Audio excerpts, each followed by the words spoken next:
Welcome everybody. It's hard to believe it's already week 5 of our worship technology class. Today, as I mentioned, we are going to be talking about speakers and amplifiers. But before we start dodging into that type of stuff, I thought we would just take a second to reconnect with material from last week. Remember, we talked about digital mixers, kind of the differences between analog and digital. Also, we talked a lot about signal processing, which we'll review here in just a second. I gave you a casual assignment the last couple of weeks, encouraging you to get up in the tech booth if there's ever an opportunity at your church just to make some observations and noticing what's going on, what soundboards, talk to the tech and stuff like that. Has anybody had anything you want to share, any opportunities to connect? You still all locked down completely?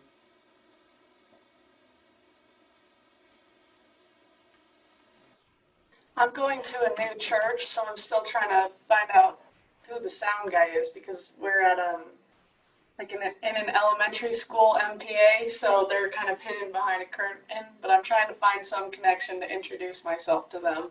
Excellent. Yeah, take an opportunity like that and introduce yourself. Try to figure out maybe what microphones they're using or what soundboard they're using. Yeah. Especially in mobile church. Those are always fun situations. Lots of different ideas and scenarios. Anybody else have a good story? Audio technology stuff you've noticed, watched, observed? Nobody's going to any concerts. That's not happening. All right. Well, that's okay. All right. Well, let me screen share with you guys here today. We are going to connect and review here real quick before we start. The old classic thumbs up. You'll be able to see that blue screen. Awesome. Perfect. Thank you. Okay, as we continue on, we've been talking about microphones. We talked about mixers, digital and analog mixers, the advantages and disadvantages. We also talked about, or we will be talking about today, about amplification and speakers as we go through that. But before I jump right into that, let's take a second just to review signal processing from last week. We talked about compression. We talked about gating, reverb, and then also delay and or echo. They're all kind of the same idea and concept. I'll have a video we'll watch here in just a second about delay to give you a demonstration, another demonstration. With compression, remember we had two key terms that we talked about. The first was ratio, which represents the volume that's allowed through the threshold, and the threshold then is the limit or the limiting spot where compression starts. So basically with the volume, it determines or it puts kind of a cap on the amplitude or the volume extremes. We had this picture we looked at last week. So we could set a threshold at the very loud part of the signal and the very soft part of the signal, and the signal above or below the threshold will then get compressed, basically just kind of controlling it and bringing it within the threshold limits. We looked at this picture last week. The top picture is an uncompressed sound wave, probably from Pro Tools or something. And then we add that compression, and you'll see the difference is the sound waves are not changing dramatically, but the volume has changed. So the things that are really, really loud now are more controlled, and the things that are softer are a little bit louder. Now you don't see the softer, louder things so much on this picture, but we did this last week in our demonstration we did with Audacity. This is the uncompressed vocal that I had from a video last week. And then I compressed it, and notice you've got some of these areas, especially the like breathing noises and stuff like that that you noticed as I was playing. They all of a sudden show up. If I use my telestrator here real quick, it's talking in these sections right here. There we go. So notice here, this is the compressed, this is the uncompressed. Some of those soft things now all of a sudden become much, much, much louder as well, as kind of a unintended consequence of compression sometimes.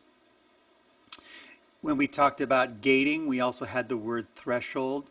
Gating basically is going to protect your system or put a limit on the soft side of things. So if you've got a guitar amp that makes some noise, or a fan or background noise, that you can limit and try to eliminate all of that. We talked about how we use gating a lot on drums.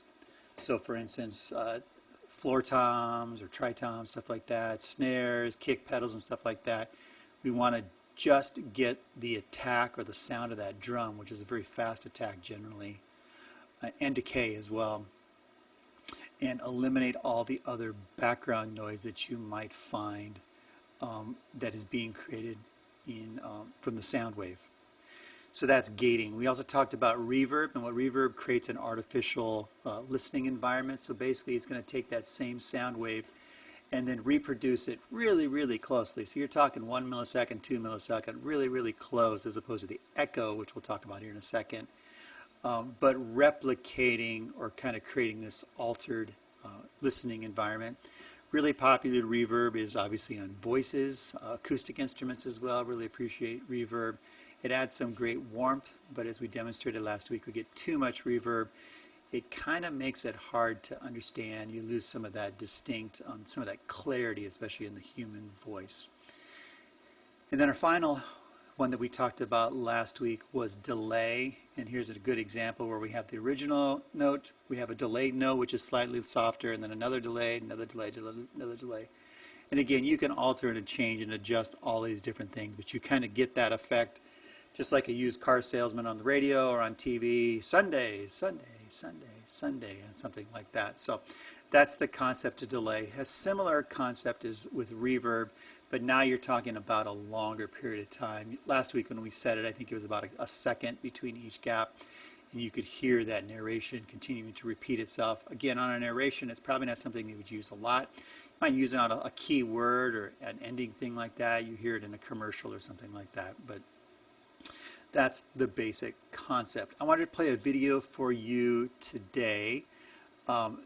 Guitar players, you guys love delay. Delay pedals are one of the most popular pedals oftentimes in guitar players' rigs. And one of the most famous guitar players in the world plays in the band called U2. And his name is The Edge. He's been revolutionary with a lot of sound when it comes to the guitar sounds for worship and the worship music in churches. So I thought we'd watch a quick video of him demonstrating the way he gets delay. So let's watch this. The way you pick sets off these machines, is that right? Oh yeah, yeah. Explain that then. Well, well, here's an example. This is the guitar and the sound that I would use for Where the Streets Have No Name. So this is basically what I'm playing.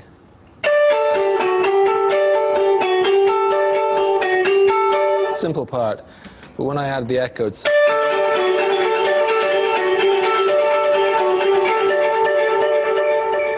so that's all about knowing how to get that sound out of the echo. Because if I'm not playing the right tempo or whatever, you get a totally different result. So it's the two work off each other totally, and it's something I figured out quite early on. Playing rhythmically with echo gives you the opportunity to almost like be playing off a second musician. It's almost like a kind of a conversation, but the conversation in this case is between me and the echo. So this sound gave me like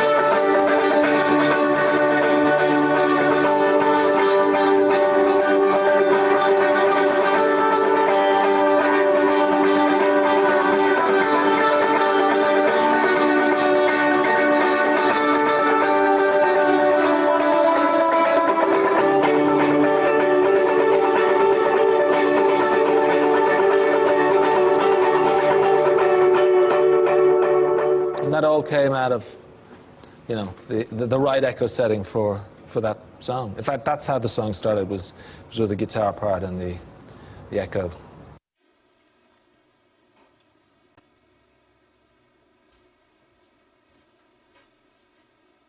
Oops. So that gives you just a little picture of how a guitar player might use delay and to create the effect of multiple guitars playing together. Everybody's familiar with that song. You've all heard that before. Guitar players, do you like that? Like that rig, all the stuff he's got, all his pedals and effects, and he's got a lot of money there for sure, for sure, for sure, in a big tour like that. But they also make millions of dollars doing it, so I can understand. Any questions about compression? Any questions about gating? How you would use it possibly? The best part about a class like this in past semesters is that this is the spot where I put a compressor in front of you and let's start playing with knobs and dials and stuff like that. It's hard to do that. You can download Audacity, would be a great opportunity to do that and kind of mess a little bit with it. You can also do it in GarageBand, which we'll do more of next week, and kind of emphasizing some of that stuff like that. But that will be one of the hazards of this semester. It's not quite as hands-on as we've done in previous semesters. Any questions about reverb or delay or how you might use it or why you might use it? Anyone? All right, well, I got all the smart kids again today. Let us jump in and continue on our conversation today.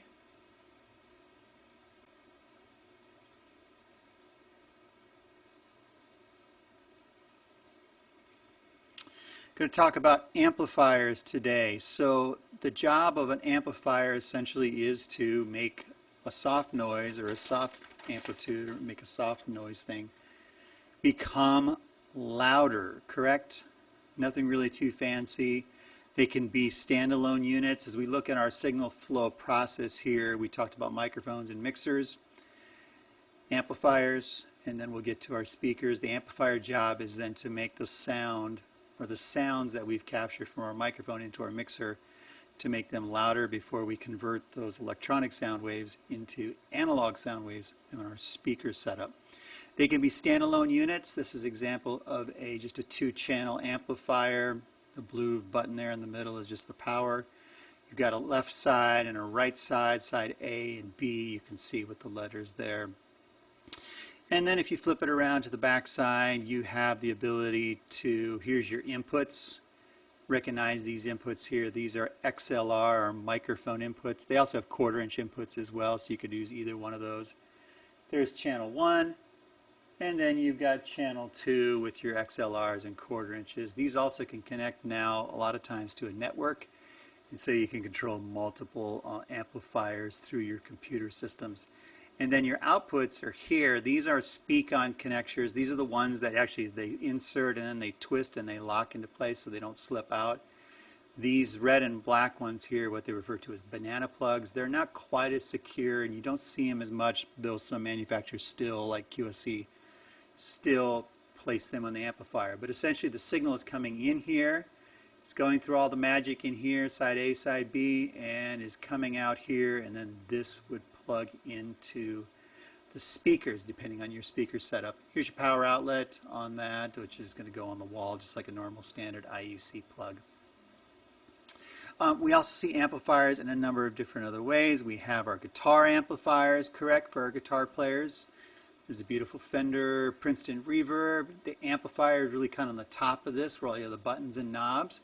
And then the bottom behind that brown part there, you have like a 10 or a 12-inch speaker. So it's a combination of the two. In fact, we call these oftentimes combo amps. So you've got an amplifier and a speaker built together. Guitar players know, though, you can buy separate components. So this is just the amplifier part of a Marshall.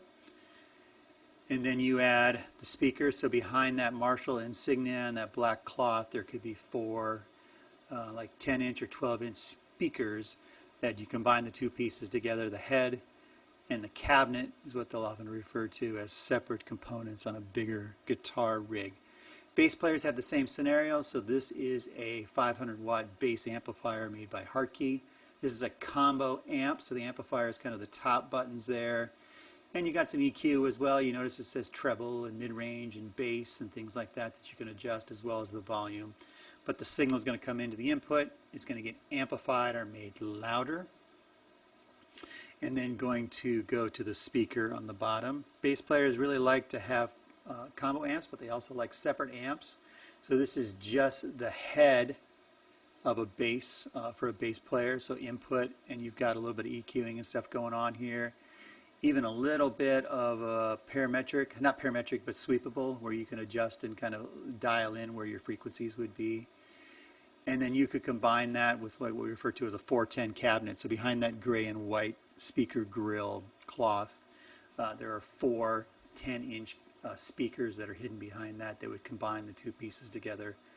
This amplifier would drive the cabinet. And they come in different configurations. 410 is of just a popular one, but they come in 210s and sometimes 212s, single 12s, single 15s, different varieties of different amplifier and speaker combinations. Now, when we step in and talk about speakers, I think it's key to kind of have a central understanding of how they work and how they're built. We're going to watch a quick video here in just a second, but think back, and we started this semester a few weeks ago. I gave you a couple examples of how microphones and speakers are very, very, very similar. You're just kind of on the opposite ends of the physics spectrum, you might say. So a microphone is going to capture analog sound and convert it to electronic signals. It's gone through your sound system, through your mixer, through your amplifier, and now we're going to convert that electronic signal or that electrical signal and convert it now back to acoustical energy, and that's what a loudspeaker will do. I gave you the example a few weeks when we watched a short video where you actually can talk into a simple set of headphones. It's a common DJ trick where DJs will talk into it. And you kind of get that AM radio sound.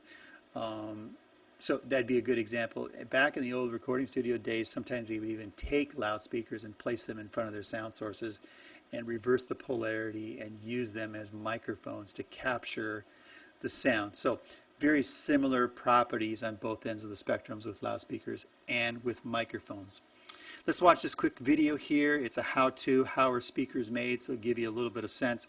Notice the voice coil, so that's that same coil that we talked about back with dynamic microphones, copper coil that goes around, but now it's being used to transduce or to send the signal out into convert it to analog as opposed to converting it to electronic. So let's watch this real quickly and then we'll get into loudspeakers.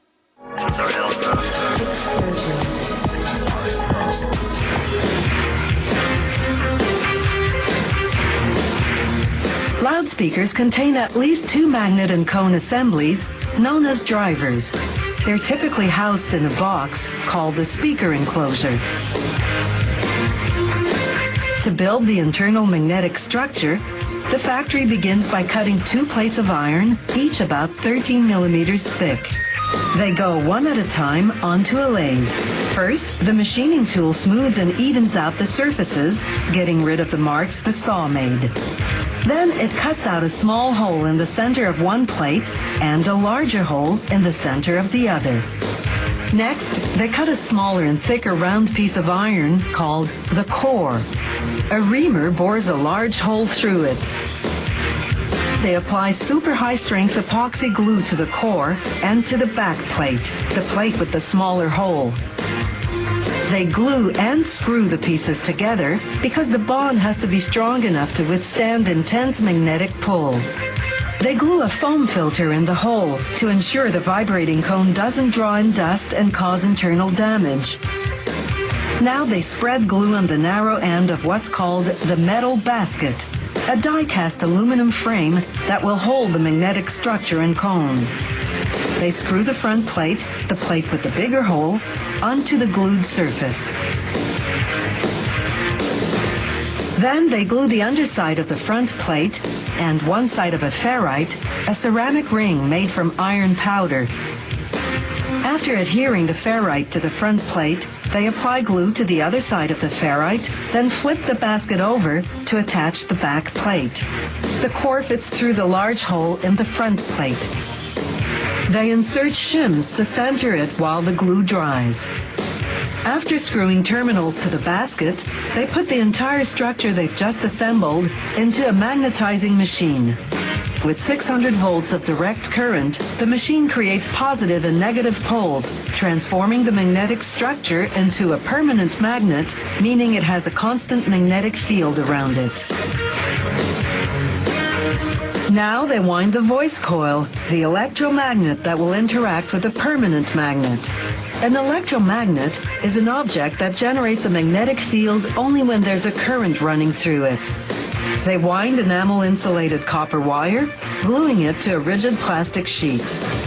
The positive pole of this voice coil will be attracted to the negative pole of the permanent magnet. The negative poles will repel each other. The key is that the voice coil's poles are constantly reversing position because the electrical current running to the speaker is an alternating current, meaning it switches between a positive and negative charge several times per second.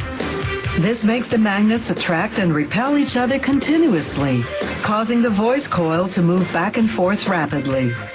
This vibrates the cone, which creates sound waves.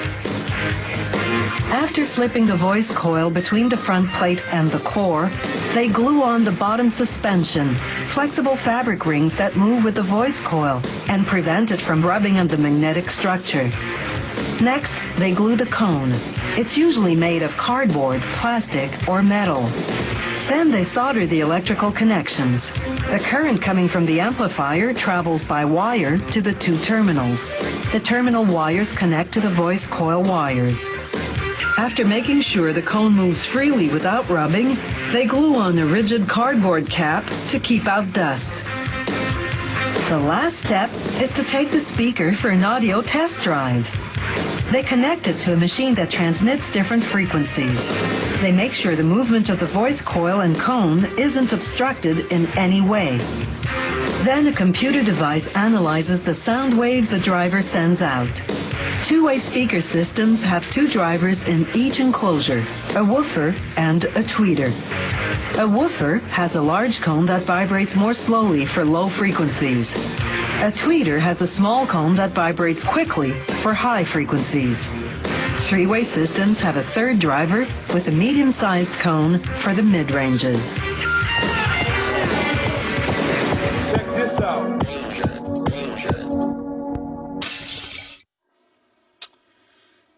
Great. Any questions on that? Kind of making sense? Go ahead, Harrison. I'm assuming a subwoofer works the same way, but it's a larger cone than the woofer. Exactly, yeah. So we'll talk about 10 and 12-inch speakers, but a subwoofer probably is going to be more like a 16 or an 18-inch speaker, and we'll get into that just a little bit. Good. Absolutely. They touched on the very end there a little bit about two-way and three-way systems. I'll get into that. If you want to reference the notes and stuff that I've got here today, they're on Moodle. There's a folder in there. I forget what exactly it's labeled, but I think it says speakers and amplifiers. So you can follow along on my notes. I'm following on the notes today that's labeled speakers and crossovers, just so you have that as a point of reference as you're going through these this class. So again, speakers basically are just transducers. What they're going to do is they're going to transform electronic sound to analog, similar to a microphone, but doing kind of the opposite aspect of the sound spectrum as we look at that. We basically have two types of speakers that we're going to look at. The first is what we refer to as an active speaker, and the picture you see here is a QSE. I think it's a K10 or a K12.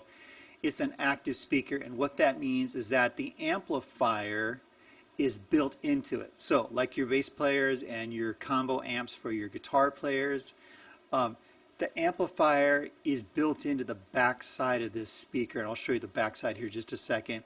And then the speaker is on the front. Now it's got this black grill on it, so it's a little hard to see kind of the different speakers and the components that are inside. But this is a real popular speaker that a lot of churches are using right now. It's a QSC, it's a K series. I believe this is a 10 or a 12 on this. Here's the back, yeah, it's a 12, sorry. It's the back side of this. So if you look here, let me grab my telestrator here. If you look, you'll see, here's your inputs. You also have some outputs here, so they could connect like a series of these. If you had 2 or 3 of these you wanted to put together, you could do that. Here's your power, and there's a power switch as well. So an active speaker, one of the downsides of active speakers, some people will say, is that they require 2 signals. They require an audio signal that they're going to amplify and make louder and then translate back out into the speaker so people can hear it. but they also require a secondary power cord. The nice part about active speakers is that you know that somebody who's far smarter than you and I, who's a scientist, an audio scientist, audio engineer, has designed the amplifier and the loudspeaker to work in concert. You don't have to worry that you got too much power and you're going to blow out the speaker, or the exact opposite. You don't have enough power and the speaker is being underdriven, and you could risk damaging it as well too. So that's the really popular thing, and you see both scenarios. So these are active loudspeakers, is the QSE K10. Here's an example of a passive, and you're like, well, what's the difference? I really don't see anything different, and that's true. Most of the time when you look at the outside, they don't really look that different. It really is when you look at the back, and you'll notice on the back of this one, it does not have that second power cord.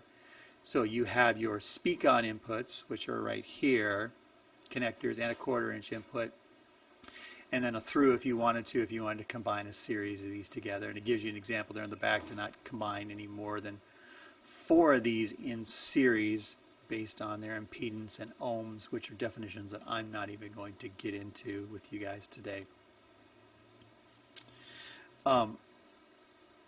So again, active and passive speakers. We also have different, or we are able to categorize speakers basically on their overall design. We have what's referred to as 2-way or 3-way speakers, and they touched on this at the end of the video if you were listening there.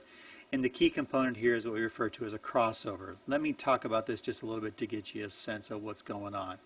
Here's a good picture of what we refer to as a 2-way speaker.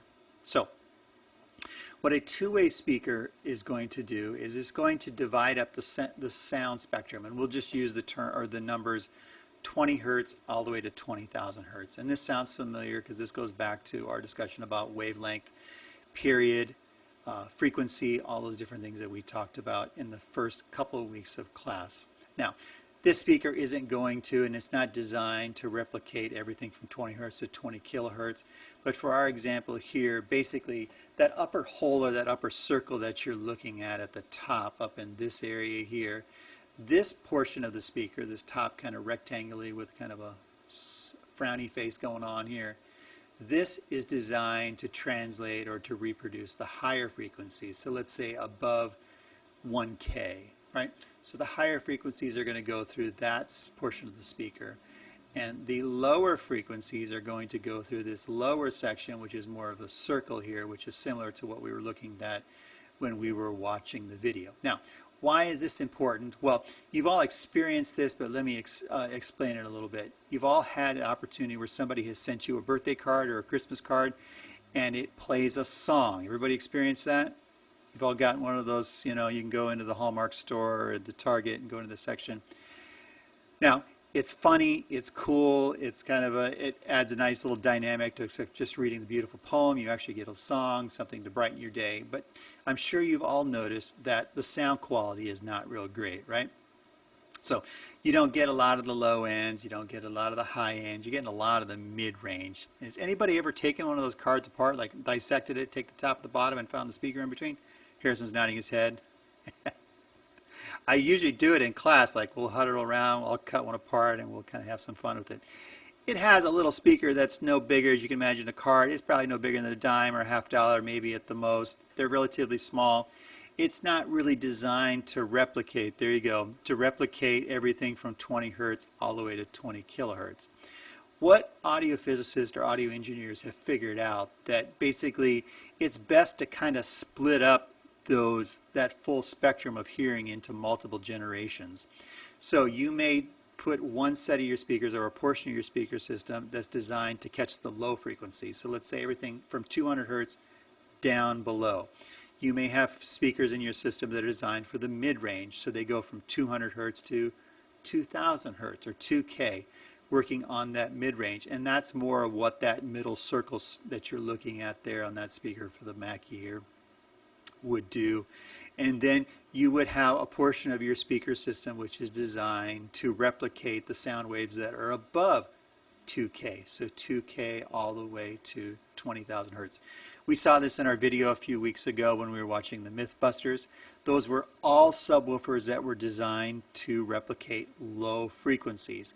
And almost everything they were doing was below like 20 hertz. They did some things that were like below 100 hertz. But again, our ears are not going to hear anything that's below 20 as a general rule. Unlike elephants and things like that, they can hear the lower rumbles. So how do we do this? The key component here then is beyond the speakers is what we refer to as a crossover.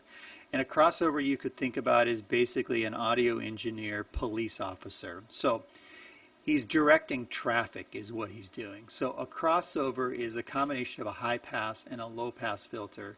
And what a crossover is going to do is say, at this frequency, so for example, in our example here on the speaker in front of you, at 2 kilohertz or 2,000 hertz, every sound wave that comes at it, which is above 2K, is going to go to the top of the speaker, and every sound wave that's below, based on the crossover, what the crossover is telling us, is going to go to the lower speaker. Now, we could also add this and make this into a three-way system and add in a subwoofer, which we'll get into another situation.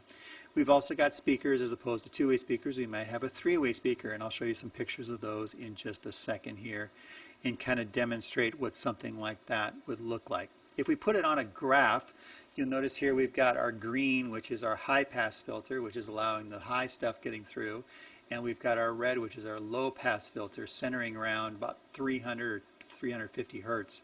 So this crossover is basically telling the high frequencies starting at 400 to go towards the high and the low stuff to go to, following the red line, to the secondary location. Here would be an example of a three-way system where you've got everything below 1K is going to your subwoofer, but notice there's a hard fall off basically at 100 or 150 hertz. You've got the purple line, which is in the middle there, which is only replicating sounds between 100 hertz and 10,000 hertz. Don't get stuck on the numbers so much, just understand the concept that we're dividing the sound spectrum into three areas here. And then your higher speakers, or what you might refer to as your drivers or your horns or your tweeters, they are really kicking in at 1K, but truly, really, it's not till you get to about 5K where they're reaching their full strength. Let me give you another picture just to kind of demonstrate or recognize what this kind of looks like. So if you were to imagine that the left side of this represents three different portions of a speaker, or three different speakers that would be in a larger speaker, we have your tweeters, we have your mid-range, and we have a woofer, which could be a separate component. That tweeter is going to take the high frequencies using a high band pass, so only the high frequencies are going to come through. Your mid-range is going to use a combination of a high pass and a low pass just to capture that mid-range, as you might say.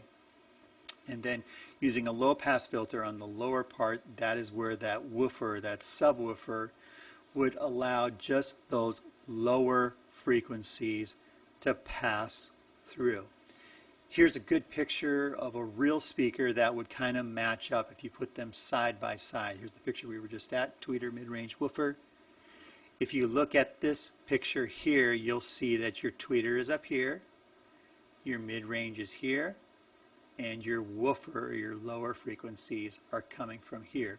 This is a studio monitor that would be used more in a recording studio as opposed to a live scenario, but the same basic scenario. Again, I'm not giving you exact frequencies on this, but it's going to split up the spectrum of hearing into basically three ranges. And using a crossover cop or a crossover audio cop is going to say, these frequencies go here, these frequencies go here, these lower frequencies are going to go to your woofer as you go through the system. Here's another example of a three-way speaker in this situation here. Here's your tweeter, so here's your high frequencies. They're not stacked on top of each other. These two are side by side. Here's your mid-range, and here's your woofer, and again, that just replicates. Again, these are studio monitors. Here is a picture of what a subwoofer looks like. In fact, this is the same subwoofer system that we've got in the chapel at Life Pacific. I believe you've got a couple of these that are on the floor. These are active subwoofers, so they require not only an audio signal, but they also require a power signal to actually drive them. So the amplifiers are built inside of these boxes. One of the things you're going to notice too as well, that active speakers, or the ones that have the amplifiers inside, are going to be much heavier than a passive speaker, and we'll talk about that as kind of a criteria as how we would purchase something. But inside of this subwoofer made by JBL, it's got a single, I believe, a single 18-inch speaker, which is designed exclusively to replicate sound waves that would be below like 125 hertz. So it's the low stuff. Anybody ever walked up close to the subwoofers in the chapel and just experienced only what they're doing, or ever been in there when the subwoofers were on by themselves and the upper speakers weren't turned on, so all you got was the low rumble and not the clarity of the frequencies above 125 hertz? Nobody's experienced that? So anytime you do experience, or watch Harrison raise his hand, thank you. If you ever have a chance to go to a bigger concert system or get to see, be in the chapel or something again soon, just take a chance to listen to that, and just listen to the sound waves that the subwoofer is replicating, those low frequencies. It's sometimes hard to recognize because you'll hear like the kick drum, you'll hear the bass guitar, depending on which notes and where they are on the instrument primarily, and then like the low notes or the left hand of the piano. If you're playing a CD or something like that, those are kind of the same things that you'll hear, kind of that low rumble, the lower frequencies in the sound spectrum. Let's talk a little bit about, as well, with speakers, we've got to actually present them somehow, or we talk about the idea of rigging, or how do we hang them, how do we put them on a pole or something like that. Obviously poles are probably the most common way you'll see, especially in smaller churches, youth group rooms and things like that. Here's a couple of two-way speakers. That rectangle at the top is the high frequencies, and you kind of can see towards the middle there is the mid-range. This is a two-way speaker, as I said. There's not a subwoofer in this scenario, but you very easily could add a subwoofer. So here's an example of a two-way speaker on top, and two of them, and this is kind of a mini line array with a subwoofer on the bottom with a speaker pole there in the middle. This is a very common setup for small churches. Or you can go even bigger. So here's what we refer to as a line array. So the subwoofers are the two top speakers. Let me use my telestrator here to demonstrate. So this speaker here and this speaker here, these two in combination are two subwoofers. And then your two-way speakers, you got three of them, 1, 2, 3, here on the bottom, and they're all rigged from the ceiling. You can see from this chain and from these connection points that are designed here. Now, obviously a system like this requires engineers and a lot more weight, being aware of what you've got and how that all works. You do have a small line array system in the chapel, but the subwoofers are actually mounted on the ground for safety purposes and just to keep them simple on the mounting aspects of what's going on. Here's another picture of line arrays. This is a line array from D&B Technologies. These are very expensive boxes. These are probably $5,000 a box, so it's about $20,000 right in front of you there. But the subwoofers are not included in the line array. They were probably planted on the ground or put in other places, depending on where you want to in your room. What this would translate to then, so in a bigger system, so if you look at this picture here, here are your line arrays, 4, 5, 8 sides, 8 boxes a side. Here are your subs. It looks like 3 or 4 possibly subs that are kicking out the low end. So your mids and highs are coming from here, and these two-way speakers, your lows are coming from here. And then here's the same thing over here. Here's your line array, 8 different boxes, mids and highs are coming here, and then a little farther down over here is your subwoofers, which are coming from them. Also notice here on the stage you've got monitor mixes, and we'll talk about that in just a second as well, but secondary speakers which are designed, these are the auxes off the board that are designed for the musicians. So these 1, 2, 3, 4 across here are pointed at this singer, pointed at whatever this guy is doing here. There's some back here as well pointed at this musician in the back of the stage. Here's a much bigger line array system. I don't know, there's probably 20 per side on this one, but You've got these long line arrays that are kind of like a dinosaur sneaking down there. There's another long one right there. You've also got these line arrays, which are a little smaller, but they are pointed more towards the side audience. Yeah, and then you've got some speakers that are actually pointed back for side fills back at the band. You've got a whole series across the front here of 5 or 6 front fill speakers. You can see behind them kind of wedged there. Those are the wedges for the band as well, for whatever they're using on stage. And then you can see these big stacks. There's 1, 2, 3, 4 there, and there's 4 there on the far end of the picture as well. These are your subwoofers, as well as some of these subwoofers that are here on the stage as well. So you could see a big sound system for a big touring rock and roll show like this could be quite expansive. Hundreds of speakers pointed in different directions, different frequency ranges from low to mids to highs, to try to get the best quality sound, not only for your band so they can do their very best performance, but also for your audience so they can hear all the subtle nuances of a concert performance. Here's another cool setup I saw here as well. So this is a concert setup that's in the round. So if we look at this and just diagnose what we're looking at here, so here you got speaker bank here, line array, looks like there's 8 in each one of these, and then some type of downfills on the bottom. You got 8 here, 3, 4, 5, 6, 7. There could be 8 of these speaker banks, 8 by 8 going all the way around. Chances are in this scenario your subwoofers are probably mounted on the ground. I don't see them up in the sky as well.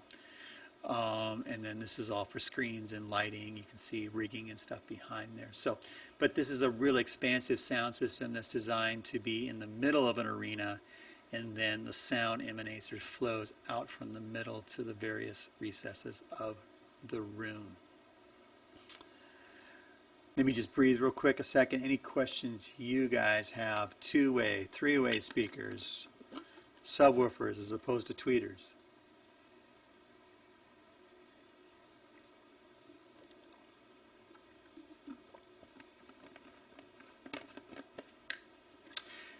Let's talk real quick about speaker design. Why would I particularly choose one speaker as opposed to other? I talked about this real briefly as far as dispersion patterns, frequency range, physical size, outputs as far as like amplitude, stuff like that. So let me touch on each of these real quickly. When we're talking about dispersion patterns, we're talking about the angle, both up and down, but side to side that a speaker is designed. So a simple speaker that you might use for a small church scenario is designed for a small room. It's not designed like the big pictures that I just showed you in a second for a big arena or a big outdoor show at a big park outside somewhere. So a speaker is going to be rated, and one of the choices that you would have when you're making choices on what speakers you would buy or design or recommend for a particular application on its width angle and also its height angle, right? And I'm not going to get too much into that. One of the things that's really cool about line arrays, those speakers, they kind of look like loaves of bread. You got a whole bunch of them lined up, is that they have a very tight height on them. So they don't shoot a lot of sound high, but they have a really great width on them. So you could stack a bunch of these up, and the ones at the very top will kick really loud to the back of the room, but the ones that are tucked down towards the bottom of the line array will be turned down a little bit, not quite as loud, and so because they're shooting at an audience that's a lot closer. You can also adjust the delay on all of those different loaves or each of those different pieces of a line array. So dispersion pattern, that's what we're talking about in that type of scenario. This is also important when you're talking about floor wedges and microphones and trying to avoid feedback and trying to keep your directional cardioid microphones outside of the dispersion patterns of a speaker, which is an easy way or a good way to try to avoid feedback. Frequency range, we talked about that a little bit. So we have 2- and 3-way speaker systems. We have 4- and 5-way speaker systems as well, as we get into the really fancy stuff, where they're going to divide, using a crossover, divide that frequency range from 20 hertz all the way to 20 kilohertz into more efficient systems, I guess basically you could say it. So each speaker is designed to replicate certain frequencies as opposed to having to divide the whole frequency range like your cheap little greeting card type of speakers. Physical size, I mentioned as well that active speakers, because they have the amplifiers as a general rule are really, really heavy. They're going to be heavier in size. So if you're going to fly or you're going to hang from your ceiling in your youth room, active speakers, you have to make sure that you've got the girders, you've got the rigging, you've got the system and stuff that can hold those heavier weights, as opposed to a passive speaker, which is relatively light and leave your heavy amplifiers and stuff on the ground. So something to think about as well when we get into rigging. There's no hard set rules, but there are people that are hired, engineers with ratios and stuff like that, are determining rigging ratios, so that's important. And then obviously how much volume, amplitude, how much volume can you get out of these speakers? So if you're asking a small little 10-inch speaker to cover a crowd of 5,000, it's just not a fair comparison, right? As opposed to a much larger sound system, which is designed for a crowd of 5,000 or 10,000 or 50,000. So something to think about. In my youth room, you may only need to cover 50 people, so you don't need a lot of speakers. But if you were ever asked to provide a sound system for 1,000 people, you would need a lot more output. And so speakers are going to be rated on output, on their wattage of how much sound that they will physically kick out, or volume. This is kind of a side thing, but I've been reading through the Sermon on the Mount in in my daily devotions, but also we've been doing through a sermon series at our church. And I was reading where it was talking about the the crowd of 5,000, right? The feeding of the 5,000. It ever hit you, like, how did Jesus have the ability to be heard by all 5,000 of those people, right? There was no sound system. One of the great mysteries of the Bible for me, and from the technical side of things, is like Jesus, he gathered all these huge crowds, yet he didn't have any of the technical tools and stuff that we have nowadays. So I'm not sure if anybody else thinks about that, but something that has always caught my mind, and always one of those questions I would love to, when you get to heaven, be able to answer that question. So questions you guys have?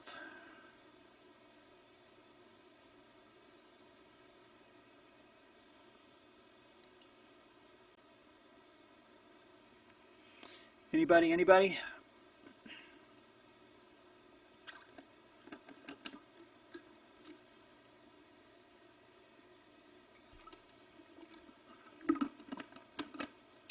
So a good casual assignment for this week, if you get the chance to go to a live venue or go to your church or visit your youth room or anything like that, just take a notice of what kind of speakers are around. If you're on campus, maybe you get a chance to walk into the MPA room, you can see the different speakers and how they're mounted. There used to be some when I was there that were mounted.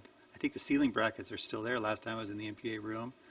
You got some that are on poles, you've got some active speakers, you've got some passive speakers. Just take a notice of that. Your active ones are always going to be heavier.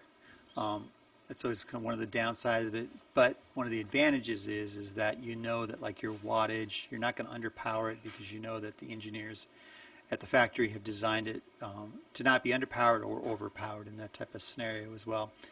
Using amplifiers, standalone amplifiers, and using standalone speakers is a little more complicated, because you have to get into some math and understanding wattage and impedance and things like that, but that's far more math than we probably need to describe and get into in this type of situation. Anybody had the opportunity to buy speakers or help design a sound system for your youth room or for your church at all? Nothing? Okay. Well, I would suspect in your future ministry experiences, you probably will come across opportunities and stuff like that. Building a new building, moving to a new location. Our church is going to go mobile, things like that. And these are all part of the conversations. And so hopefully a little bit of information that you're able to glean from this will be helpful as you move forward in ministry. I did want to talk about a couple other things as far as speakers. One is in-ear monitors. You may have noticed that I am wearing these custom molds. Anybody else have custom mold ear monitors? Harrison, you were showing me the monitors you had this morning when we were having our, yeah, he's got some there. I know at the chapel at Live Pacific, you guys use in-ears, right? For the stage, you use some in-ears, maybe like a personal monitoring system like Aviom or something like that. So again, these in-ear monitors, these are actually a four-way. These have 4 different drivers in them. So this takes the spectrum of hearing from 20 hertz to 20,000 hertz. And the engineers that designed these broke them into 4 different ranges, and so it divides and works on that. And there's different styles and models of these. These are the custom ones, so I actually had the time and got the, you know, the goo port in my ear and had the whole thing done. So, and they come at different price points and stuff as well. There's some that are relatively cheap at say $100, and then you've got some fancy ones like Ultimate ears and stuff like that that are start $2,000-$3,000. So lots of different price points. Why do we use in-ear monitors? Any thoughts, ideas? What have you guys experienced? What do you like about them?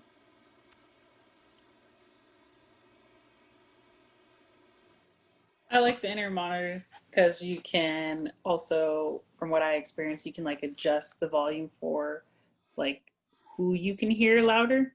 Right. Yeah, you have the ability, especially in an Aviom system, where you can dial in your own mix and not be dependent on a sound engineer or somebody else, especially if you feel comfortable with that. I do run into situations with some churches, though, with some people where they're really not comfortable dialing in their own mixes, and it's kind of intimidating. But yes, that is very true.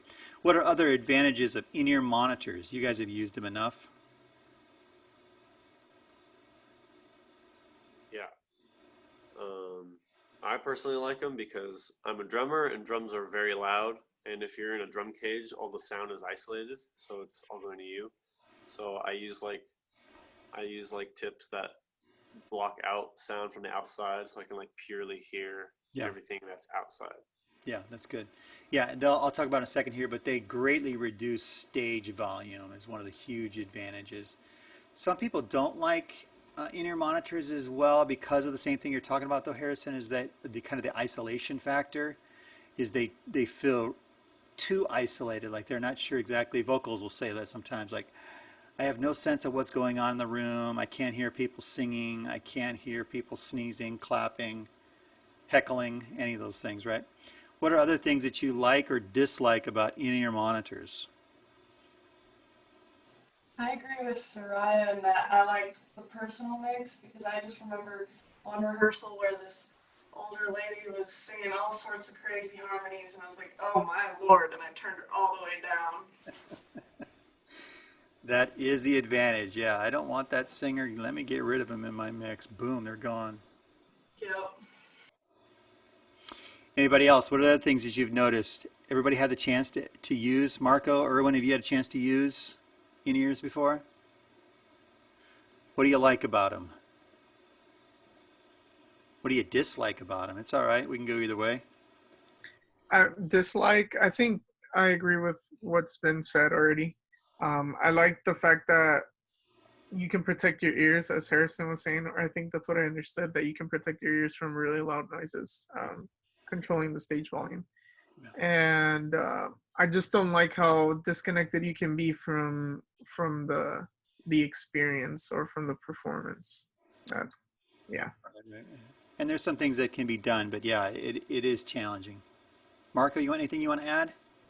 Yeah, it was more like the experience part that Erwin said. That's one thing I'm always I've been playing, like I played in chapel piano. I'm playing, like I just feel like, is anything happening? Like, am I there? Like, I mean, that's probably one of the downsides, like for Yeah, me.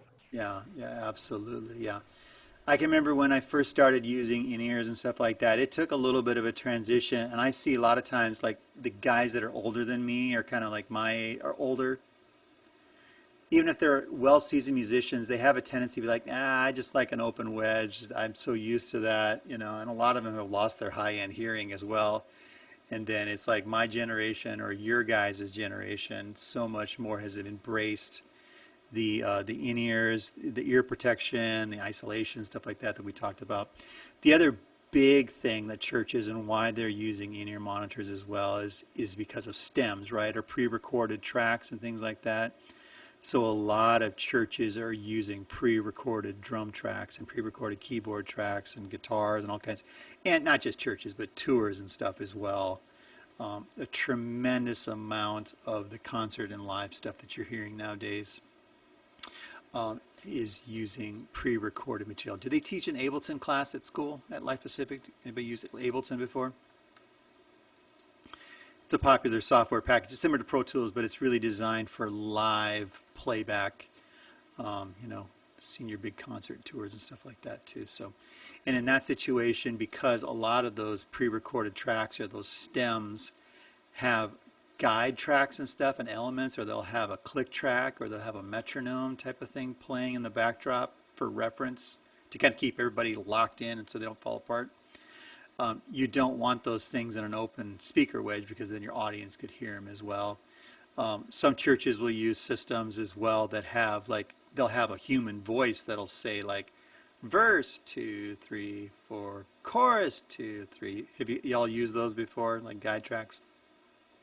Ableton does a nice job of that because it makes it really, really simple, and so you don't really have to remember that you have to repeat that verse a second time, or that chorus is going to repeat 3 times after the bridge, or you know, stuff like that too. So, and Ableton also lets you flex things a lot as well. So you get to a portion of the song and maybe you want it to breathe a little bit. You want 4 measures this week, but next week you want it to be 8 measures or 16, or you know, popular, you know, artists and stuff like that want to work the crowd or something like that, and they never know exactly how long they're going to take to do that. Ableton gives you a lot of flexibility to kind of lock things in and to move from point to point in the reference in a song. So that's why a lot of churches are moving, concert tours and stuff, everybody's using it. You see it like anytime you watch live stuff on TV, almost everybody has these molds and stuff in their ears. And I'm being bad, I'm only wearing one at a time. But yeah. Any questions about in-ear monitors? Recommendations? What does the school provide for you guys as far as monitors? You just use your Apple Buds, or what else do you have access to?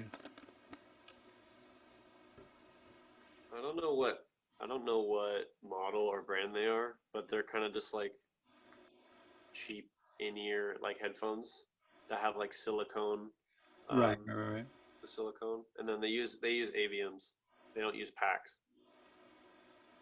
Gotcha. Yeah, AVMs are really, really popular. There's a lot of churches out there that have those, and recording studios. There's a few other ones out there I like a little bit better, but the AVMs kind of dominated that market for a long, long time. If you ever get the chance to do custom molds, man, what a great opportunity. I know they are kind of expensive, but I have loved having my custom molds. I don't get to use them as much as I used to, but I really love them. They, you know, literally custom fit into my ear. I'm the only person that can wear them. I don't have to worry about sharing anything. And they sound really, really, really amazing, which is awesome too. So let's talk just real briefly. These notes as well are on Moodle. Just talk about monitor mixes and stuff like that. I pointed them out in the pictures.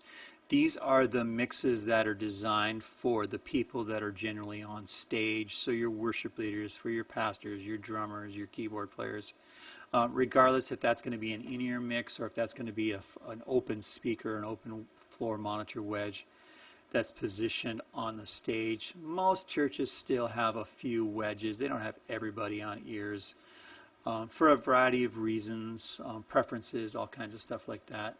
But you're going to run into still open wedges on the stage. So just a few things to keep in mind, a few things that I've learned over the years working with audio engineers, being a worship pastor, being a musician, being in the tech booth as well.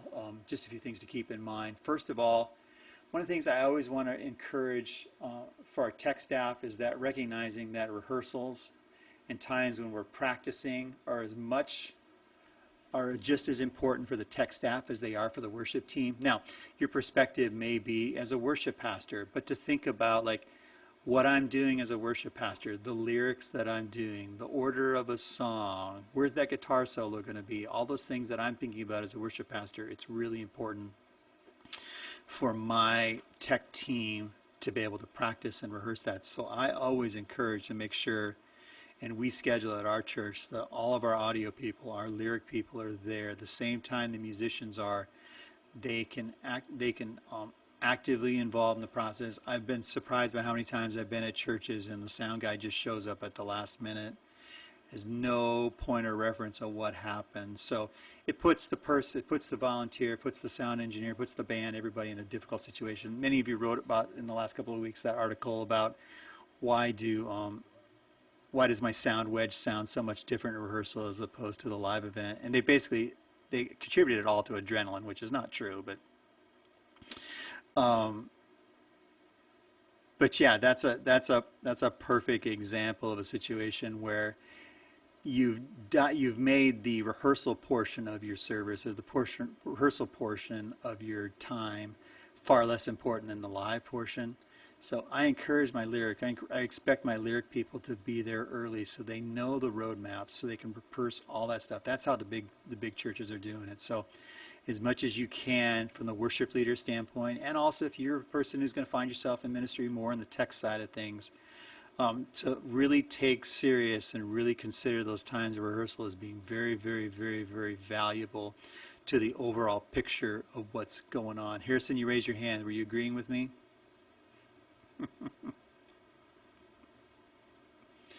What other things have you guys noticed, like when the rehearsal is not taken very seriously when it comes to tech issues?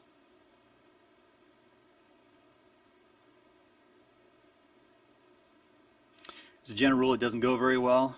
Anybody have any good stories?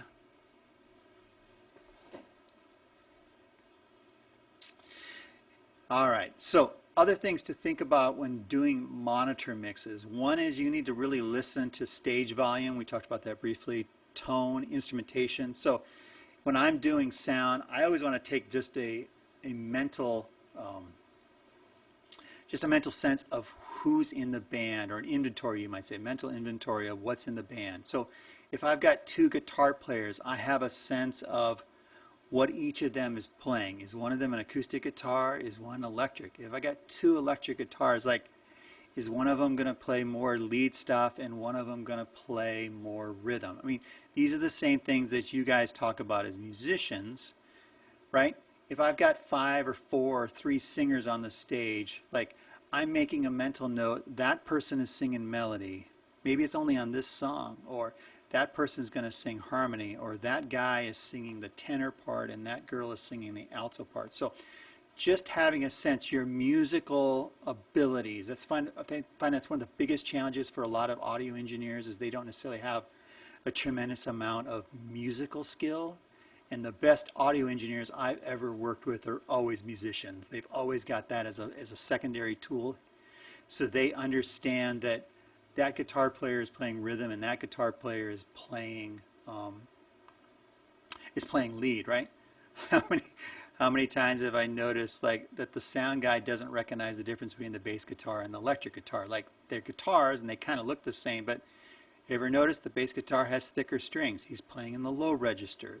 You know, so it's just things like that, just to take a mental inventory of what's going on, who needs what parts are being sung, what should the big picture sound like as you go through this whole thing. Other things, is the stage volume at a level that is conducive to creating a mix for the sanctuary? This is why so many churches are going to in-ear monitors, because it dramatically reduces stage volume. So what you're going to realize is that if you've got a lot of stage volume or a lot of speakers and sound sources on your stage, especially in smaller rooms, small churches, small youth rooms, small scenarios like that, it makes it difficult, makes it very, very loud in the room, and it makes it difficult to get clarity from your main speakers. Just if you ever have a chance to do this sometimes, if your monitor mixes are way too loud, just turn down the house speakers and see how loud it is in the room, or what a difference it is. Like, if your stage volume is so loud that the loudspeakers in the house are not making a difference, you've got an issue. So that's always something to try to keep in mind. The softer the stage volume is, the better you have a chance of creating a greater mix for your audience. And again, to keep in mind that the more lively the room is acoustically, the softer the stage volume has to be in order to create a good mix. And this has a lot to do with adding like sound panels and stuff like that to kind of try to deaden down your room as well. I also encourage musicians, especially in smaller church scenarios, to try to get your musicians positioned closer as opposed to farther away. Now, we looked at that picture a few minutes ago, a massive concert system, and that was a huge stage. You probably had musicians spread out all the way across that, and they really depend on their monitor mixes so they can hear all the different elements. It's no difference if you and I were going to have a conversation face to face as opposed to standing 50 feet away. It's very difficult to have that conversation without some type of support to be able to have that conversation. Same thing here. If you can get your musicians positioned closer, it gives them an advantage to be able to hear as opposed to spreading them out farther and farther, which makes it more and more complicated for them to be able to hear. A few things to think about. Remember that monitors are designed to augment what the musicians can't already hear. So the reality is that the musicians are probably, especially if you're not using in-ears, already hearing some of the house live of what's going in the room. The old days, the musicians talked about playing to the room or having a sense of what was going in the room. That's really what you're talking about here. So one of the first things anytime a musician or a singer asks me, like, hey, I need more of me, or I need more of the guitar, I need more of the keyboard in my monitor, one of the first questions I will almost always try to ask them is there something that's too loud? Is there something that you got too much of that's perhaps masking or covering up what you want to hear? That's a good way to avoid kind of volume wars, you might say, in your stage mixes, because there's a tendency is that this vocalist wants more of me, and then the vocalist beside them says, I want more of me, and so you just keep turning things up and up and up and up and up, and it just gets louder and louder and louder. It's kind of like the cold-blooded frog, being boiled in a hot pan, right? Has no sense what the temperature is until all of a sudden he's dead. He's been boiled. So always asking, what can I turn down to make something else appear louder, or what is masking? What is masking what I really want to be here? What are the more elements present in the monitor mix, the less discernible that each element has become. Other things to keep in mind, and we've talked about this earlier, want to always keep your microphones as close to your sound source as possible, helping vocalists maintain a consistent distance. On floor wedges, you always want to try to keep them directly behind your microphone. So if your wedge is sitting like this in relationship to my microphone, I see it sometimes where they're put off axis like this, and they're struggling to keep with feedback and things like that, is because you're outside of the bubble of that microphone, your cardioid pattern, and so it's getting fed directly into the pattern, which creates feedback. And then obviously utilize those polarity patterns and speaker dispersion patterns, which we talked about with microphones. Cardioid patterns, speakers generally are cardioid as well, except for your low frequency subwoofers will often are omnidirectional, so they'll shoot in all directions. Other thoughts, experiences, what else have you noticed and seen when you're dealing with floor wedges and monitor mixes?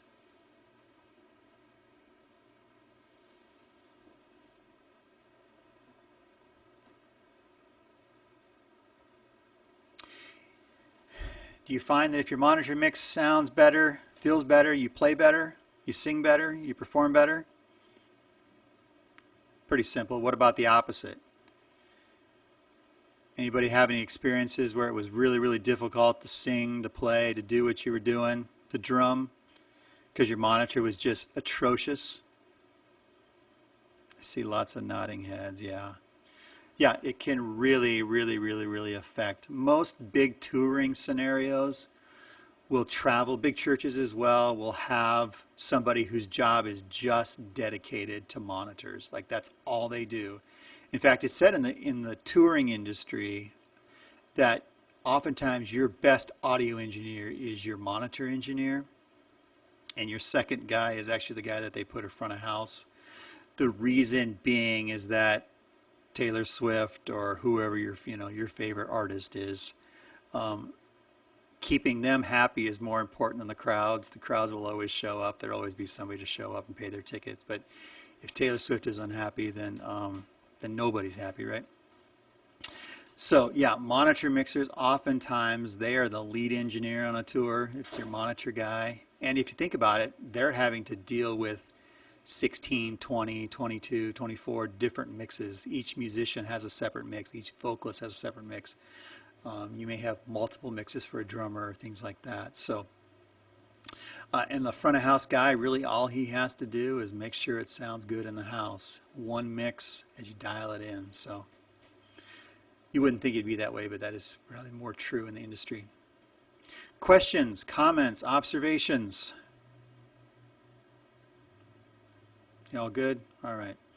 Let's take a 10-minute. It's 2:45 right now, so I will see you all back at 2:55. Go.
All right, let's get back at it. It is hot outside. I just looked at my phone. It's 105 here.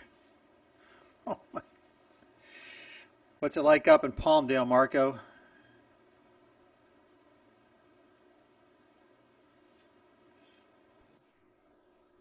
It's 97. Oh, well, you're not so bad up there. Caitlin, what's the report from Colorado? 61 degrees. No! Now we're all jealous. Yeah. 61. Yikes, yeah. 105 is supposed to be hot again tomorrow as well. All those churches trying to do outdoor services this weekend. It's going to be warm. Going to be a warm one for sure. For sure. Just want to give an opportunity for you guys to ask any questions considering the material, amplifiers and speakers, stuff we talked about in class before we move on. Not going to give any new material beyond this, just going to kind of review, kind of do some roadmap stuff, trying to move forward our class.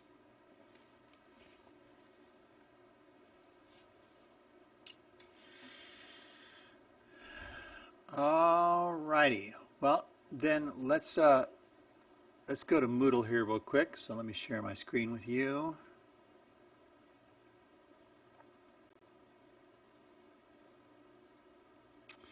This is from last week. You guys all did a great job. Textbook assignments, so 3, which was 10 terms, so turning in those. I think that was from chapter 7, 8, and 9. And then the web assignment, which we referenced before with our discussion about monitors and adrenaline. For this week, so week 5, textbook assignment number 4, and then a chapel evaluation. Let me get to that in just a second. So, textbook assignment.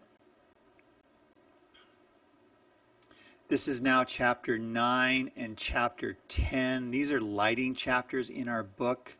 I'm going to hold off on actually talking about that in class for a couple more weeks. I'm going to use my lighting designer and lighting technician that we use at our church. He's far more knowledgeable, and you guys will appreciate seeing another face. So trying to make those arrangements with him. So that's chapter 9 and 10. You get a chance to read a little bit about lighting theory, just some basic stuff in the book. But just know I won't talk about that in class for a couple more weeks as we go forward on that. Our other assignment for this week is chapel evaluations. Typically, because we're in the middle of a semester, we would be able to evaluate stuff that's going on, and you'd have a chance to actually spend a whole chapel where you're actually in the tech booth and watching and observing. We obviously don't have those opportunities to do that. So I'm going to give you a few different options, but the basic assignment is to attend a chapel and fill out the attached evaluation form, which is here. You can add feel free to add as many lines between questions as necessary, blah, blah, blah, blah, blah, blah, blah. Other options. You do have access, obviously, to Light Pacific Chapels online, correct? I was looking on the website today. I couldn't find out. Is that something on a student account somewhere that you guys, or where do you access that? You can go on YouTube to like re-look at chapels. Okay. Yeah. So go ahead, use the attached form, and you can watch one of those.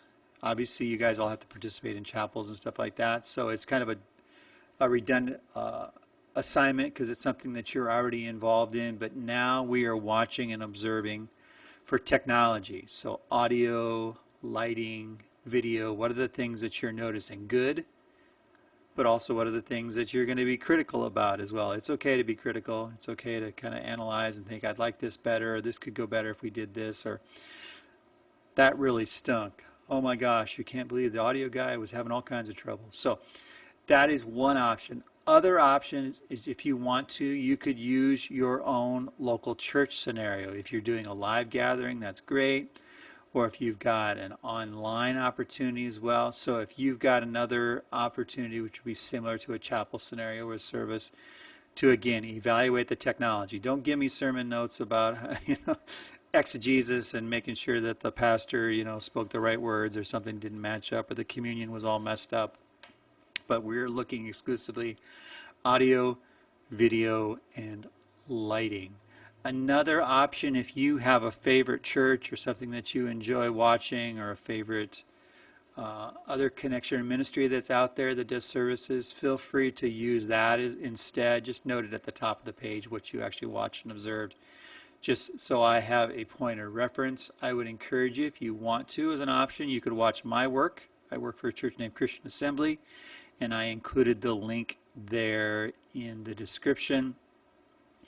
And you could see any number of our weekend services. They get posted on Saturday afternoon, so we're about 48 hours out from when we will post those, but you can see them all the way going back to March, music, teaching, other special elements and stuff that we've done. So if you want to critique the teacher and give me peace of your mind, there's an opportunity for you to do that as well. I would appreciate that, and I will pass that information along to our team as well. So does that kind of make sense? Give you plenty of options. You don't have to just do a Life Pacific Chapel, though they may be the easiest way to do it. You could use your online church or your local church if you want to do that. Or if you're looking for something outside, my church is an option. I gave you the link. As you know, there's a ton of churches that have their online presence. It's gotten much stronger over the last 6 to 9 months now. So that is due for next Thursday. Any questions with that? Is that fair? Feel accommodating? Be easy to accomplish? Everybody have a church that they can be connected to? Just thumbs up. Not a struggle to do that. Okay, perfect, great. Okay, I want to make it as simple as possible for you guys. You'll see my notes and stuff that I went through with speakers and amplifiers. I included a couple other articles and stuff. I'm not talking about this today, but those Church Production Magazine ones are about volume when it comes to OSHA regulations on how much volume you can have. People complaining about the services being too loud. Somebody far smarter than me talking about regulations and DBAs and stuff like that, and what's the best ways to track volume at your church and stuff like that, especially in bigger churches. Some buyer's guides that I always include for you guys too as well, and then a stage monitor primer highlighting a lot of the same stuff that I talked about on highlights on some best practices when it comes to using stage monitors. So you've got that available to you for this week. There's that video we watched, how it's made, and then I also included a short video, like if you're super bored and you're looking for something to do, a DIY build your own loudspeaker, which is kind of a funny thing to do. So I've done that with classes in the past, but we won't be able to do that as a class this semester. And I mentioned this last week with compression. One of the things that the audio world, especially the pop music world, has figured out is that you can compress the signal and then you can turn it up. I mentioned the idea of loudness wars, that over the last 20 to 30 years, music in general, especially pop music, has gotten increasingly louder and louder with less and less of a dynamic range. You guys probably have noticed that, but maybe not know how to put words or description to it. And so I included a link to a wiki page about the loudness wars, comparing an example here, the original back in 1980, the remastered in 2001, and then the remaster box set that came out in 2005.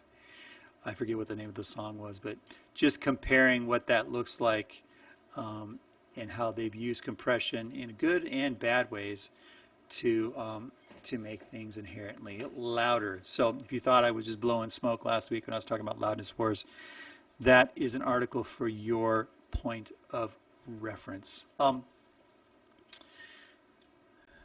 Any questions about that? We all good? I did want to do real quickly, just take a casual survey. I know you guys all have computers, obviously, because we're Zooming here as well. Do you, who has access to Apple products? You've got a MacBook Pro or you've got a MacBook Air. Everybody got one as a general? Everybody have access to GarageBand? It's a freebie. If you look at the bottom of your toolbar, you go into your applications. It's the little icon. It looks like a guitar amp and a guitar. I want to spend some time in GarageBand next week, but I just wanted to make sure that everybody had access to that. So we're 100%. We're all good. Not on Soraya. Soraya, can you unmute real quick? I couldn't hear what you said. Oh, sorry. I said I think so. I'm pretty sure I have it. I've never used it, so. But If you have a MacBook Pro or you have an Apple Air, MacBook Air, you'll have it. Also, if you have an iPad, I have an iPad there's an or app, iPad Mini. there's an app version of it as well. Go ahead, Harrison. Okay. I don't do Apple computers. Okay. Is there an equivalent I can do for Windows? There's, I don't know one off the top. I mean, we used Audacity, but Audacity doesn't have like the same, like with loops and stuff like that. What we're going to do next week is more of a creative process. So digging in and finding drum loops and finding guitar loops and stuff like that. Another option, Harrison, do you have access to the MPA building or the Studio B at all? I can probably get access to it. Why don't you check with, I'm not sure who's in the music office, maybe with Dr. Felix? Yeah, But- I'll check in with Rachel. Okay, that'd be a great option. And maybe see if you could schedule next week when we do our class at 1:30, you could use that computer instead or have access to that location. You said Studio B? Studio A or Studio B, they both have GarageBand on them, but I Okay. think Studio B would probably be simpler from your standpoint of just plug and play. Excellent. Okay. So we'll be able to do that. It just makes it challenging if not everybody has access to GarageBand. I'm going to give you guys some time and some space to kind of fool around with some loops, kind of point you in directions, and then we'll play some stuff back and forth and share and, stuff like that. So super casual, no pressure, but just an opportunity to be a little creative and just dig in. I'm still surprised how many times I'm asked for, like, I just need 30 seconds of music for something, or I've got this video and I need some background music, or stuff like that. And you guys are super creative as well. You're putting up posts and you're influencers and you've got stuff that you're posting on YouTube and Instagram and stories where you'd have the opportunity with just a simple tool like GarageBand with all of its built-in loops and stuff that it has, that you can create your own custom audio mixes and songs. I played you that example of the video or the track that I did for my wife's thing last week, kind of a funky little groove thing. I didn't play any of the guitars. I didn't play any drums. I didn't set up any microphones.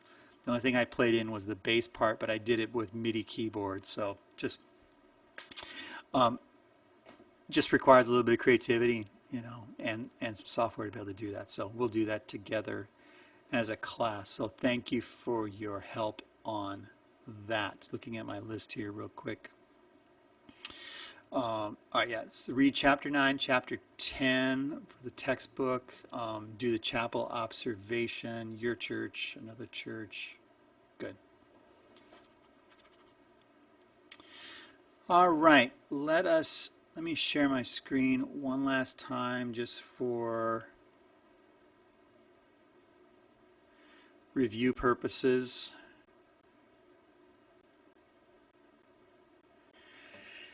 All right, everybody's seeing this. This is quiz number 4. We're just going to do this together as a class, just a way to review some of the stuff we've been talking about over the last couple of weeks. A point of reference, though, this is hard to say, but hard to believe. 2 weeks from today, so October the 15th, we will do our midterm. Now, reasons why you should not need to worry about that and to cram or anything like that, but A, it is question for question from these same quizzes that we've done collectively in class, so that information is there. Also, if you go to October the 15th, I believe this is true, but if not, I'll double check this. The midterm exam is already there, so it is fully available, ready there. You could get it and you can have access to it today to see what I'm going to be asking and stuff like that. Third thing is you've got access to all of my notes, so everything is word for word. There's nothing that I tried trick questions or anything like that. It's all there, and if you're still feeling nervous, it's going to be completely open book. So I'll release it, on a Thursday. I remind you, and then I'll give you till the next Thursday to complete it. So you'll have plenty of opportunity, but I want to do a midterm just so it's another point of reference for us just to stop a second, to breathe, and just to remind and go back to some of the stuff that we've talked about throughout the semesters. If you have any questions on stuff you want to replicate, we'll do some more review of it next week. But for today, we will look at quiz number 4, so including things like equalization and signal processing, effects, And then speakers, I should have wrote on there amplifiers as well. So question number 1. What do we remember about the 3 types of equalizers? Remember the names of them? The easy one starts with P. Big fancy word. Parametric. Parametric, that's right. Anybody remember what the V stands for?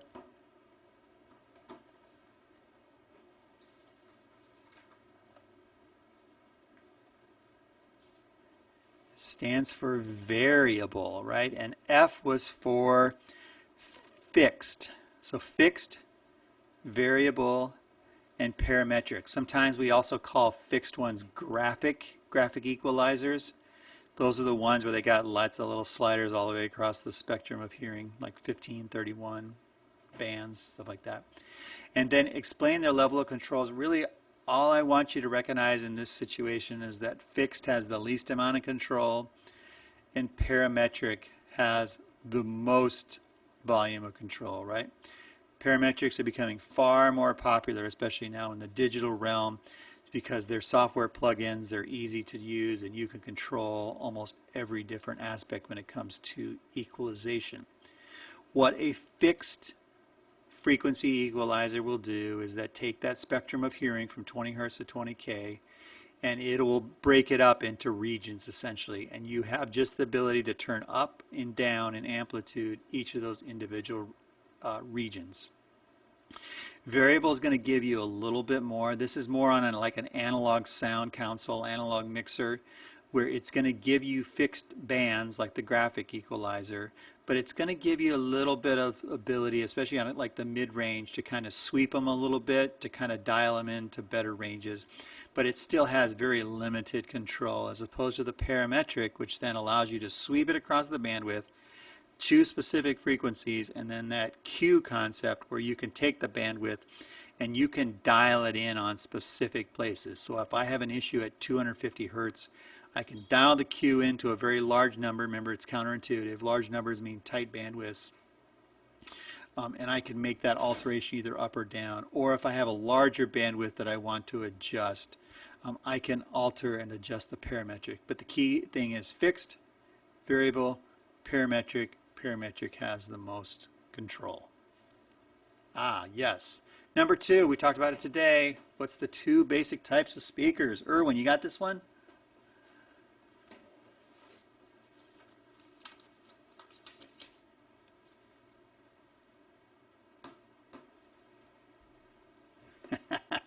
Phone a friend. All right, Sarai, what about you? It's on the notes from today from speakers. Oh, I'm using my iPad. I don't have the notes pulled up, but we talked about loudspeakers. I don't know if that's one of them, or if you're talking about like an actual name. Well, we had 2 types. One starts with A and one starts with P. Is it amplifiers? Not quite. No. Caitlin, you got this one? Is one Aguilar? No, not quite. I must have done a terrible job explaining this one. So the basic 2 speakers. The A stands for active, right? Active speakers and passive speakers. Active and passive. And if you want to just double check, it's on the speaker. It's like one of the top lines there on our notes from today. Can anybody tell me what's the difference between an active speaker and a passive speaker? In fact, I'm going to let Soraya do it because she basically answered the question a second ago. Oh gosh. I'm assuming the active speaker is the one for the loudness, and That's then right, yeah, because it has an amplifier, the other A word. It has an amplifier built into it. So it's an active speaker if it has the amplifier built into it. This would be the same concept as like your guitar amps or your bass amps, your combo amps, if you've got one of those. They've got an amplifier and a speaker built together. They're going to require an audio signal, but they're also going to require a power signal because they're going to need both of them. They're also going to be heavier. So we have to keep in mind, especially if you're going to hang them from the ceiling at your church, that an active speaker is going to require better rigging as opposed to a passive speaker, which will generally be fairly light. All right, Going back to last week, what are two potential applications for the use of compression? Harrison, I think you're up next. Oh man, I wasn't here last class, but let me That's try my okay. best. Uh, you're trying to do the delay, right? I was Or doing the question compression. before. Question number 3, compression. Compression. I don't know about the two applications, but I know when a compression file versus a regular file is more like you get more. It picks up more. It picks up more, and it has like all of the tiny like the file is more. I don't know how to explain it. It's like more. There's more. It picks up more things to hear. Gotcha. Yeah, so and that can be different. Compression can be used for different things. So in audio compression, you're taking that sound wave and you're making the louder stuff a little bit softer, and you're taking the softer stuff and making it a little bit louder to kind of tighten up that dynamic range, right? Okay. Marco, do you have any ideas why we might use compression?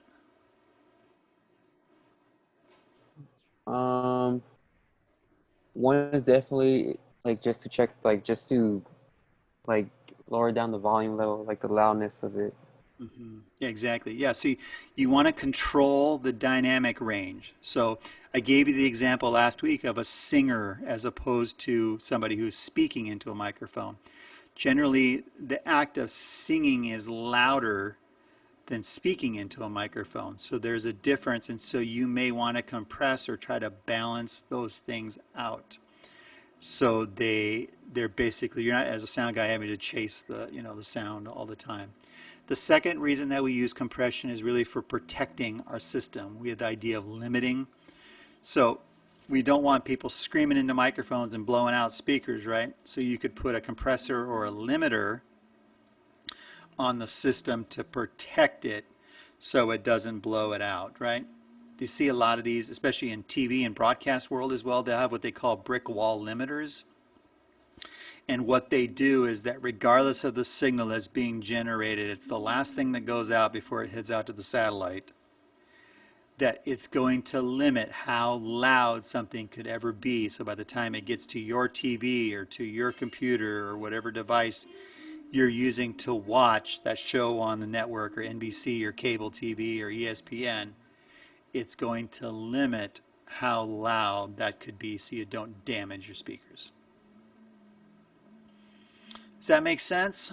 So system protection, and then to control the dynamic range, especially on instruments or voices that have a large dynamic vocal range. Good. All right, delay. Who wants to take a shot at this one? What are two reasons why we might use delay?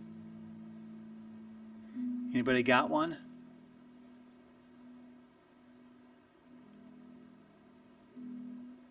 Why does the Edge use delay? From the band U2.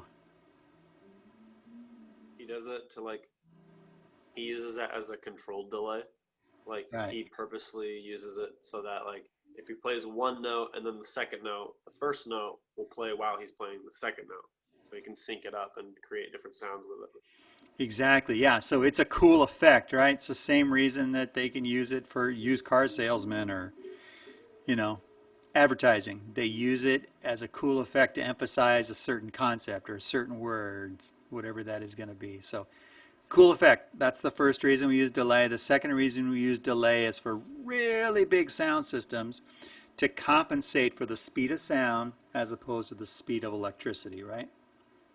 So in a really, really big sound system, we need to get sound to different locations at different speeds, and we can delay the sound by milliseconds based on using a delay system to basically get everybody to hear the sound wave at the same point, regardless of where you are standing in the venue.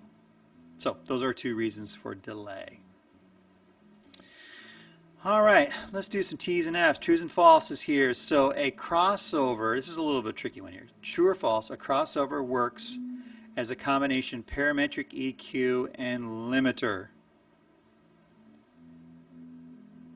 True or false?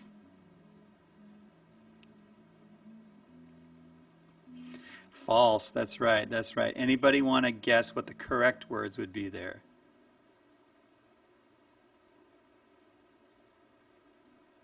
It splits your higher frequencies and lower frequencies into different drivers. Exactly. Yeah. So a crossover works as a combination of a high pass and a low pass filter is what it does. That's right. Yeah, exactly. It basically serves as the audio traffic cop. These frequencies go that direction, these frequencies go that direction, those frequencies go in the opposite direction. All right, number 6. Gating and compression are typically built into the architecture of an analog mixer. True or false? Thumbs up for true, thumbs down for false. What do we got? I got 1 up, I got a down, I got 2 downs. Marco is sheepishly putting it up. Soraya hasn't decided. That would be thumbs down, false. Gating and compression are typically built into the architecture of digital mixers. So when you get into the digital mixers, like the one you've got in the chapel, that's where they almost always have gating and compression. If you've got an analog, chances are you've got separate components that you have to add in and insert and do stuff like that to get there. So that would be false. Number 7, the threshold on the compressor sets the dynamic or the dB level that compression begins. Of course, that's textbook definition for compression, right? So it starts the threshold. Number 8, gating keeps the audio signal within a workable dynamic range. Thumbs up, thumbs down.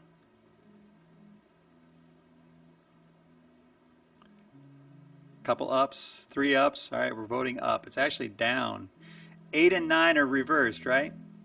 So compression keeps the audio signal level within a workable dynamic range, but gating, number 9, eliminates the audio signal below a certain dynamic threshold. So question 8 and question 9 are both false. I just flipped them around. So if we go back and look at this again, 8 was false. And again, these are on the midterm if you want to keep track of these. 5 was false. 6 was false. 7 was true. 7 was the one that was true. And then 8 and 9 were false. So 1 true, 4 false. All right, I had a slide on this one. What are necessary considerations for speaker design and application? These are directly from our notes today. So the first one was Dispersion pattern. That's right. And what do we mean by dispersion patterns? Caitlin, can you put a sentence to that? Where everything is placed on the stage. Close. Anybody else want to take a shot at dispersion patterns, what it means?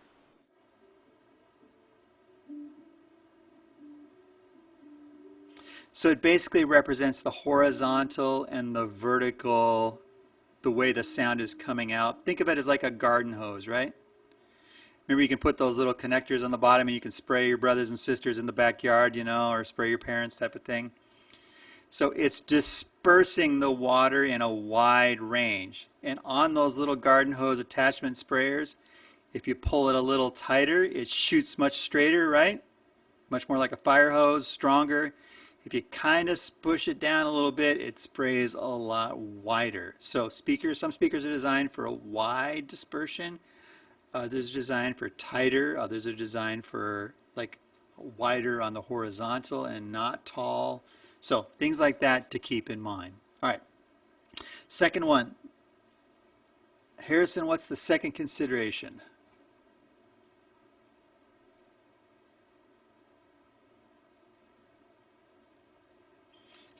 It was from our notes, if you still got those up there. Anyone? Go ahead, Caitlin. The frequency range of the components. That's right, yeah. So we have 3-way systems, 4-way systems, subwoofers. Just so keep in mind when you look at a speaker, chances are it's It's going to have a crossover built in. It's going to kind of break up the spectrum of hearing into different frequencies based on what the speaker is designed to do. The third one we had, anyone? Go ahead, Soraya. No, I was just gonna say Caitlin probably gonna answer all of them. She's like me. I'm going to read them all. They're right from the sheet. So the third one was physical size. Why is physical size? How big, how heavy? Why is that important? It's kind of common sense. You don't need to look at the notes.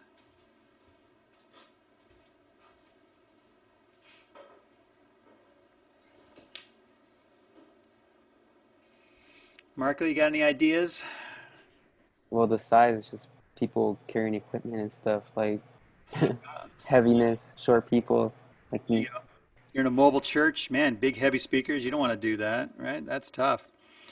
Or you got to put big heavy speakers and attach them to your ceiling or your roof or something like that. Yeah, that could be dangerous. Wouldn't want them to fall down. All right, our last two. The fourth one we talked about was output, right? So how much volume? Haven't I see it like an idea, like how big is your audience? You got 50 people in a room or 5,000? You're going to have to keep an idea, and speakers are rated on their ability for wattage or how much volume or amplitude they will put out. And the final thing, I don't know if I had this on my list before, but cost or price point. And we have speakers at all kinds of different price points. Yeah, all kinds of different spots and stuff like that of what a speaker could cost. And that's a big part of your church budget and ministry budgets, based on what you have available to spend. All right, so that's question number 10, directly from the notes. And then let's see, this is kind of a comprehensive one. Question number 11, how would you put the following audio components in correct signal order? So what did we talk about first? If I gave you these four pieces, how would you connect them? How would you make them work? Erwin, what would you put first? I think I would go with microphone, mixer, amplifier, speaker. That's right. That's right. So your microphone is first. It's going to be plugged into your mixer. I think that's what you said, right? Microphone, mixer. And then to your amplifier, which is going to make it louder. And then finally, that's going to go out to your speakers. So I think if you're keeping track there, C, A, B, and then the letter D. Questions? Anything you want me to review or talk about again on this quiz? Should be review, should be in the notes.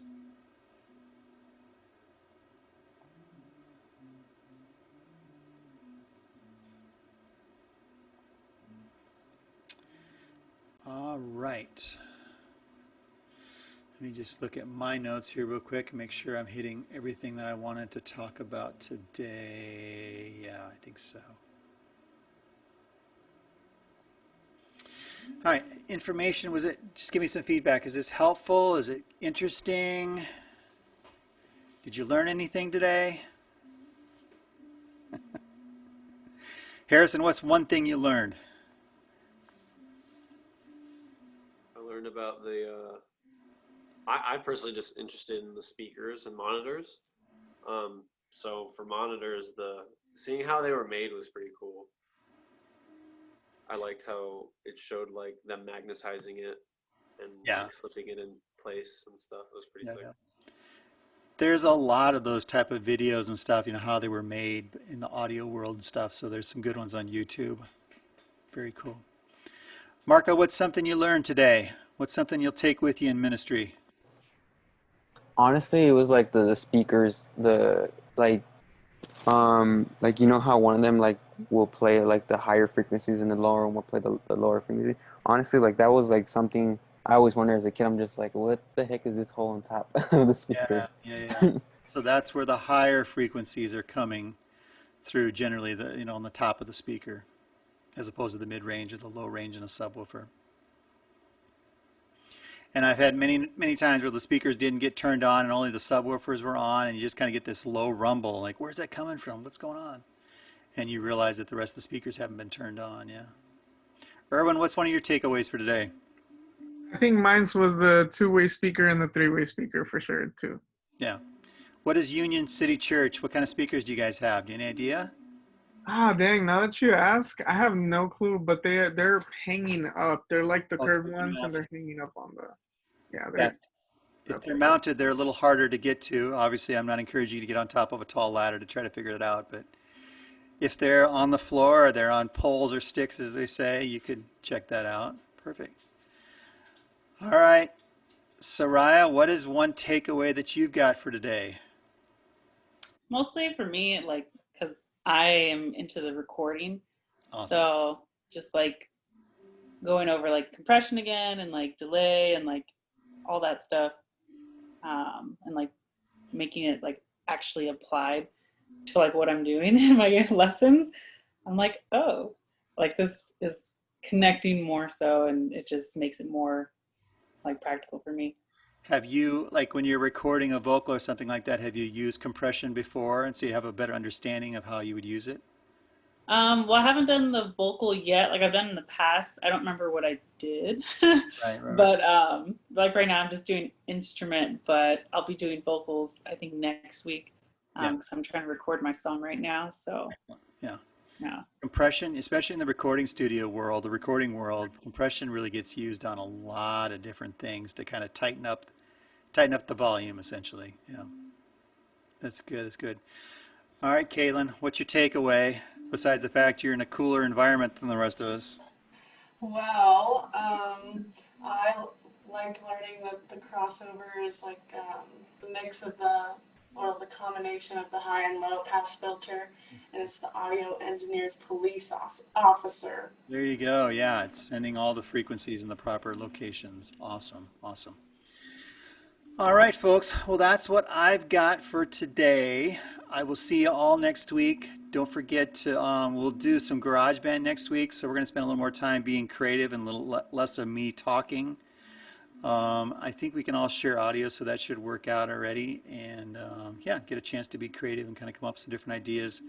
Again, GarageBand is something I use a lot for just bumper music, stuff like that. I need to create something quick, 15, 20-second bumper. Instead of going online and trying to find a track, why don't I just make one of my own? I'd much rather do that. So, all right, everybody, have a great week. Holler if you have any questions, and I will be in touch. Thank you.